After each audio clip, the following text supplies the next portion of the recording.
qofku markaanu critical thinking kiisa waa maxay hab fikirka toolmoon qofku markaanu kobcin wuxuu halis u yahay wax kasta oo la sheego propaganda inay saameyn xun ku yeeshaan waa sidii qof marna xagga u cararaya mar xaggan u cararaya mar xaggan u cararaya in badan oo bulshada kamid waxay u nugul yihiin propaganda waxyaabaan waxba ka jirin ee beenta ah ee la abuuro inay ku jahawareeraan haddaad si qoto dheer qof u weydii qof baa sheeko dhankaaga sheekaynaya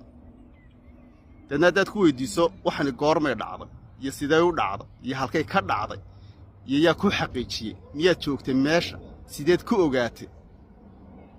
waxaa dhici karta dadka qaar inay istishaan waxaan waa wax jira ee qaado dihaye sidee u jirtaa goormay dhacday sidee u dhacday maxaad ka oogay sidee u dhacaysay xogtan aad sheegayso may waa sidana loo sheegay waa sida warku nagu soo gaaray hal laakiin maxaad ka og tahay marka qofku inuu wax iska weydiiyo war soo gaaray qofku warka soo gaarsiiyey inuu wax weydiiyo ku celiyo qofku inuu iska xaqiijiyo qofka adaanu critical thinking hab fikirka toolmoon waxa weeyaan maskaxda bani'aadamka ah waa qaybta ilaahay uu sameeyey qofku inuu calaaliyo inuu budliyo inuu rogrogo wax loo sheegay war soo gaaray marka aadamaha nolosha dadka in badan oo kamid waxay u sameeyeen propaganda beenta sameeyaan